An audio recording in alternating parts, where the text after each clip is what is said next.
கார்த்திக் குருவடிச்சரணம் திருவடிச்சரணம். ஆக்கமும் ஆன்மீகமும் ஓர் அற்புதமான தொழில் நேர்களே. ஒரு தடவை மகாபிரிவா ஒரு சின்ன திருவிளையாடல் பண்ணினாங்க.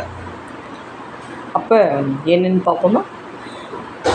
பெரியவாளோட சிஷ்யர் கூடவே இருக்கிறவா 2 பேர். ஒருத்தருக்கு உடம்பு சரியில்லைன்னு அனுப்பிச்சிட்டா.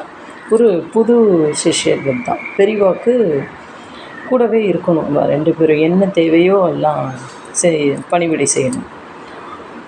இந்த புதுசாக வந்திருக்கிறவருக்கு இந்த பழைய சீடர் சொல்லிக் கொடுப்பார். ஒன்று ஒன்றா சொல்லிக் கொடுப்பார். எல்லாமே தெரியும், சொல்லிக் கொடுப்பார். பெரியவாளை பத்திரமாக கூடவே இருந்து பாதுகாக்க வேண்டியது இவா 2 பேரோட கடமை. எப்பொழுதுமே பெரியவா ஒரு எல்லாமே பூஜையெல்லாம் முடிச்சுட்டு எல்லாமே முடிச்சுட்டு உள்ளே கிளம்புறப்ப, தன்னோட அறைக்கு கிளம்புறப்ப, இந்த புதுசாக வந்திருக்கிறவருக்கு பகலில் தூங்குகிற பழக்கம் இருக்குது. அதை மாற்றுறதுக்காண்டி ஒரு சின்ன திருவிளையாடல் பண்ணலாம். ஏன்னா எப்பொழுதுமே கூட இருக்கணுமே. அதனால் பெரியவா நாங்கள் நிகழ்த்திய ஒரு சின்ன திருவிளையாடல். அப்படித்தான் நம்ம சொல்லணும். அப்போ என்ன அப்படின்னா, பெரியவா எல்லா பூஜையும் முடிச்சுட்டு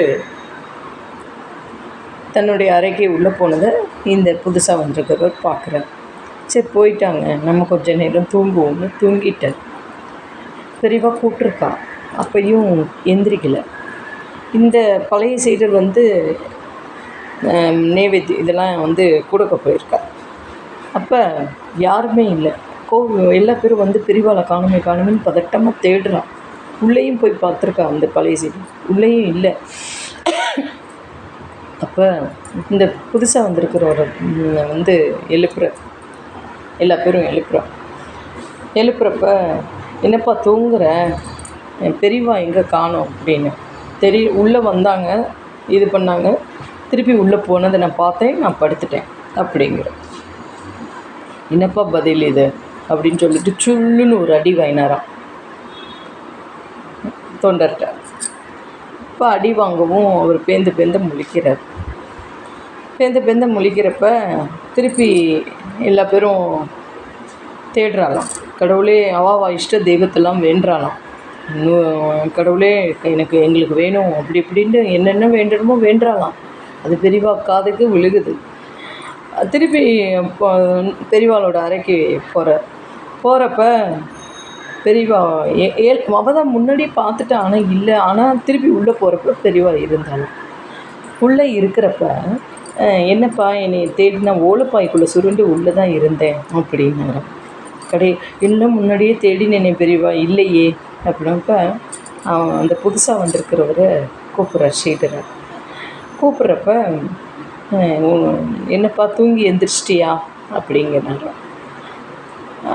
உடனே அந்த தொண்டர் இனிமேல் நான் தூங்க மாட்டேன்ட்டு, நான் கண்ணும் கருத்துமாக நான் உங்களை பார்த்துக்கிறேன், தெரியாமல் தூங்கிட்டேன் அப்படின்னு. அப்போ அந்த ஒரு சின்ன ஒரு இதுக்குத்தான் பெரியவா திருவிளையாடல் பண்ணியிருக்கேன். அப்போ பெரியவா சொன்னாலாம், நீங்கள் எல்லோரும் ரொம்ப பதட்டமாயிட்டேலே, என்னை 100 வயசு நீங்கள் உங்கள் வேண்டினதுக்கு நான் 100 வயசுக்கு மேலே இருப்பேன் போலையே அப்படின்னு நான் ரசிச்சுட்டேன். நம்ம பெரியவா இவ்வளோ ஒரு அற்புதமான ஒரு திருவிளையாடல் பாருங்களேன். பெரியவா அவங்க உள்ளே தேடி இருக்கா, இல்லை, ஆனால் அவள் பாய்க்குள்ளே தான் சுரண்டிருந்தேன் அப்படின்ட்டு பெரியவா சொன்னார்.